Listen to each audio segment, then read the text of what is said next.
But let's also get an update from Karnataka now. Let's go across to Shrija, joining us from the Vidhan Sauda in Karnataka. Shrija, 4 seats up for grabs and 6 candidates in the fray. It's going to be, a tight contest in Karnataka, isn't it?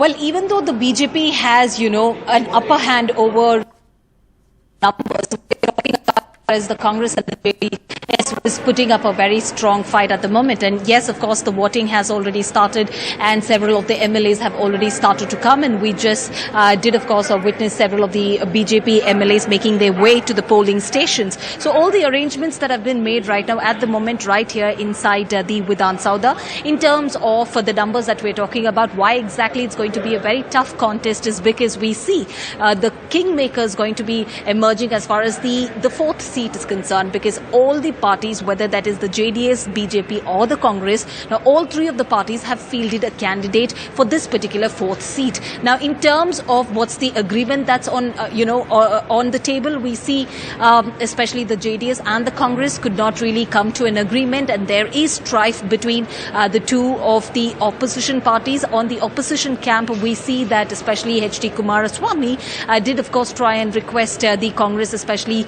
the leader of the opposition, Siddaramaiah, and as well as D.K. Shivkumar, who's the party president as well, to withdraw the nomination. But as far as the leader of the opposition of the Congress, Siddaramaiah, did of course hit back, and he came back at H.D. Kumaraswamy saying that they are not willing to do so because they had it was time for them to return the favor for what they did back in 2020 in June for H.D. Devegowda. So there is a strife between the JDS and the Congress, which is now proving to be favorable for the BJP at the moment. We did, of course, catch up with B.S. Yediyurappa as well, the former Chief Minister of Karnataka, and he also did, of course, say it is not just about the 2 seats for the BJP, though there are not really any adequate numbers that we're looking, right now on ground. But in terms of the 3rd seat, he also did, of course, go on to say that they're very confident of winning the 3rd seat as well.